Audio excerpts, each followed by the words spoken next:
네, 김경래 최강시사 2부 시작하겠습니다. 윤석열 검찰총장과 추미애 법무부 장관, 하루가 멀다 하고 갖가지 뉴스들이 나오고 있습니다. 이게 좀 보는 사람 입장에서는 혼란스러울 수밖에 없는 상황입니다. 더군다나 현안들도 많이 걸려 있어요. 지금 검찰이 원전 관련된 수사를 시작을 해버렸고, 그리고 윤석열 총장 가족과 관련된 수사도 지금 궤도에 올라가 버렸습니다. 이게 어디까지 진행이 될지 머리가 아픕니다. 자, 오늘은 열린민주당 최강욱 대표와 함께 이 얘기 좀 나눠보겠습니다. 최강욱 대표님 안녕하세요. 예, 안녕하세요. 오랜만이시네요. 예, 오랜만이십니다. 이게 제가 말씀드렸지만 좀 혼란스러워요. 어떻게 보면 좀 지겹다 이렇게 생각하시는 분들도 꽤 있을 겁니다. 아마 보시는 분들 중에. 자, 추미애 장관하고 그 윤석열 총장하고 계속 서로 간에 사실상 서로를 겨냥한 말들 계속 쏟아내는 상황. 이거는 보시기에 어떻게 보고 계세요? 최강욱 대표께서는? 저뿐만 아니라 많은 국민들이 불편하실 거고요. 예. 그리고 이거를 언론이 또 증폭시키는 면이 있죠. 네. 정치권도 나서고 있고. 네. 그런데 이렇게 비유를 해보면 어떨까요? 그러니까 국방부 장관이 뭔가 정책에 관한 발언을 하는데 네. 거기에 대해서 번번이 육군 참모총장이 엇나가는 행동을 한다. 그러면은 그게 어떤 평가를 받을까요? 그렇게 생각을 해보면 될 것 같은데 이상하게 검찰총장과 법무부 장관의 문제는 이거를 불복종이나 항명의 문제로 보지를 않고 네. 갈등이라고 하더라고요. 네. 그러니까 상급자와 하급자 관계라는 게 있는 것이고 또 네. 정부조직법이 정한 원칙이라는 게 있는 것이고 네. 그다음에 어느 쪽이 과연 헌법과 법률에 맞는 지금 행동을 하고 있는 것인가. 네. 그런 판단은 좀 필요한 것 같습니다. 물론 이제 국방부 장관하고 육군 참모총장하고 법무부 장관하고 검찰총장의 관계가 1대1로 다 똑같은 건 아니겠죠. 물론. 그죠? 100% 똑같지는 않지만 네. 한 95%는 똑같죠. 네. 네. 이게 지금 어제 추미애 장관이 또 그 얘기를 했어요. 검찰이 사과해야 된다. 과거에 수사를 제대로 하지 못한 부분, 특히 BBK 사건 같은 경우 사과를 시키도록 하겠다. 이런 말을 했습니다. 이게 현실적으로 가능한 일인지 아니면은 최강욱 대표께서도 이거 사과해야 될 일인지 어떻게 생각하세요, 이 부분? 예, 당연히 사과해야 할 일이죠. 네. 그리고 본인들이 지금 계속 외치는 것이 예. 일종의 정치적 독립이 필요하다.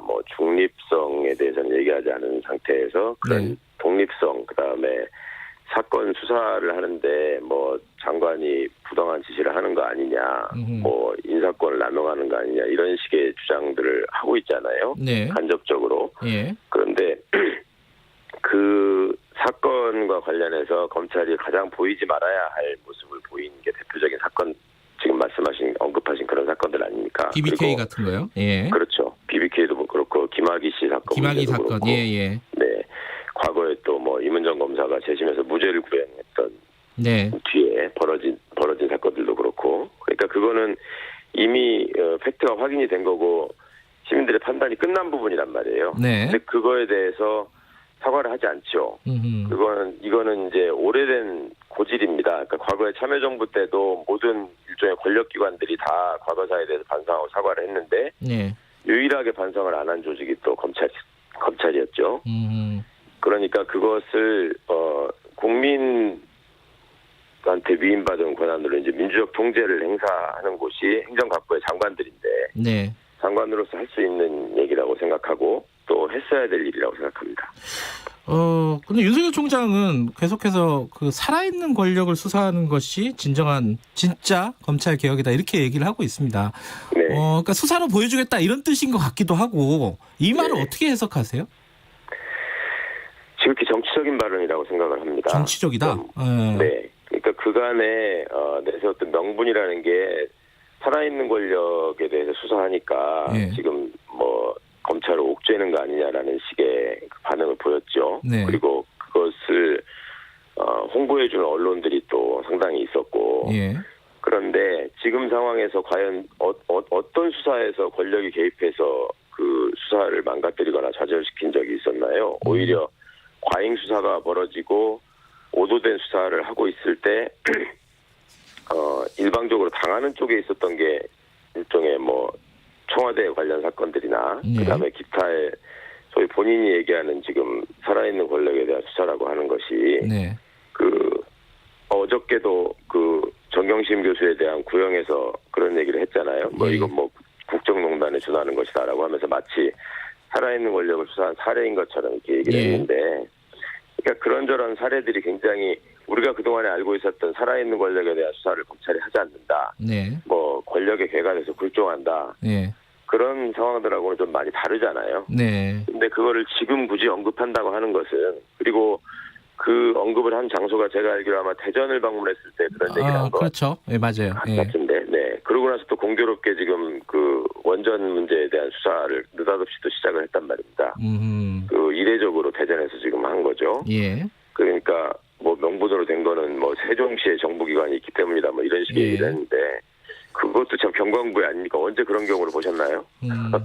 원래 통상적으로는 이런 거는 중앙지검에서 했다 이런 뜻이신가요? 지금 말씀하시는 거? 그렇죠. 네. 그리고 관할로 봐서도 검찰이 그렇게 법원처럼 엄격하게 누구의 적에 따라서 따지는 게 아니라, 당연히 압수수색한 장소나 피의자들의 소재지나 이런 것들이 서울에 있으면 네. 모두 다 중앙지검에서 해왔고, 네. 또 큰 사건일수록 소위 말하는 살아있는 권력에 대한 수사라고 하는 것은 더더욱 중앙지검에서 하는 경우가 많았죠. 네.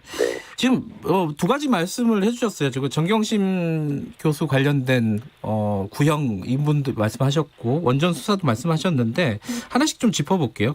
원전 월성 1호기 폐사 과정과 관련된 수사가 이제 검찰 입장에서는 이게 국민의힘이 고발을 한 거 아니냐. 대전지검에 고발했잖아요. 또.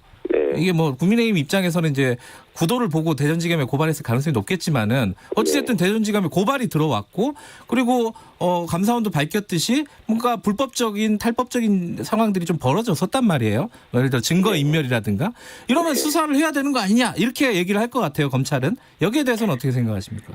그러니까 검찰의 수사가 정치적이다라고 비판을 받았던 지점이 선택적 정의를 자꾸 얘기한다라는 거였는데, 선택적 정의. 예. 이번에도 비슷하죠. 그러니까 고발을 한다고 해서 무조건 수사를 그렇게 착수해서 대대적으로 신속하게 하는 것은 아닙니다. 네. 예를 들면 저희가 선거 기간 중에 윤석열 씨 장모나 부인에 대한 문제를 고발했는데, 네. 이게 4월이에요. 예. 지금 10월, 11월 아닙니까? 예. 그간에 어떻게 진행되고 있었는지 한번 생각해 보시면 어떤 차이가 있는지 아실 것 같고, 예. 그 다음에 이 내용면을 보더라도 정부의 어떤 정책적인 판단에 관한 감사원의 감사 결과도 이제 그런 부분이었죠. 예. 근데 그 중에 일부를 이제 꼬투리를 잡아가지고 여기에서 위법한 점이 있으니 이거를 범죄를 전제하고 수사를 해보겠다. 이렇게 따지면 감사원의 감사 대상인 것들 중에는 부당한 행정행위에 대한 감사를 통한 지적이 있지만 위법한 행정행위에 대한 것도 굉장히 많습니다. 그러면 그 모든 사안에 검찰이 다 개입해서 수사하는 게 당연한 것인가? 그리고 감사와 수사를 그렇게 구분해놓고 감사원의 역할을 주고, 또 감사원에다가 이제 감사위원회 의결로 고발 기능을 부여하고 있거든요. 그러면 그런 것은 무슨 의미가 있는 것인가? 그러니까 검찰이 어떤 금도를 넘어서서 모든 상황에서 정치적인 판단을 하고 그 사안에서 개입해서 뭔가 이걸 가지고 활용할 필요가 있겠다 싶으면은 늘 정치적인 행보를 보여왔다는 비판을 받는데, 이번에도 이제 어떤 명분을 하나 딱 잡아가지고 여기에 이제 일종의 약간의 흠이 있다고 했으니까 이거는 수사해도 된다. 이런 식의 판단을 하지 않았나 생각합니다. 그리고 그 의도는 뻔한 거죠. 월성 의도를 지금 말씀하셨는데, 월성 원전 수사가 지금 사실은 이제 윤석열 총장의 거취 문제가 계속해서 지속적으로 나오는 상황에서 들어간 거고, 그리고 이거는 이제 결과적으로 청와대 쪽으로 수사 방향을 잡을 수도 있는 거잖아요. 상황에 따라서는. 그러면 윤석열 총장은 이 건으로 이게 뭔가 큰 사건을 하나 만들고 마무리를 하겠다, 이런 구도를 갖고 있는 거 아니냐, 이런 해석들을 일각에서는 하는 것 같아요. 총장님이란다. 최강욱 대표님은 어떻게 생각하십니까? 그런 해석을 하시는 분들이 전혀 근거 없이 그러실 것 같지는 않고요. 사실은 그 전에 라임 옵티머스 이런 사건이 진행되는 과정에서도 끊임없이 뭔가를 염두에 두고 겨누고 있다는 생각이 드는 그 행보를 하는 경우가 많았습니다. 네. 그런데 이제 그게 다 애초에 생각했던 그림과는 맞지 않고 여의치가 않은 점이 있죠. 예. 그거는 이제 조국 장관 관련한 사건 때도 뭐 여전히 반복됐던 일이긴 한데, 네. 그러니까 끊임없이 어떤 그 존재감을 과시하고, 네. 그다음에 그걸 통해서 정치권에다가 혹은 청와대에다가 네. 타격을 입힐 수 있는 아이템을 개발하고, 네. 그 아이템을 최대한 활용해서 검찰의 이익, 또 검찰의 이익이라고 하는 것이 뭐 국민을 위한 검찰의 이익을 말하는 것이 아니라 네. 검찰을 현재 장악하고 있는 일부 그 정치 검사들의 이익, 이것을 지키기 위해서는 뭐 어떠한 무리도 감수하지 않았었기 때문에 네. 예. 이번 문제도 상당히 우려스러운 지점이 있다고 봅니다. 근데 이제 사실 이제 최근에 뭐 여론조사 이런 걸 보면요. 네. 추미애 장관하고 윤석열 총장 관련해가지고 사실 국민 여론이 팽팽한 건 사실이에요.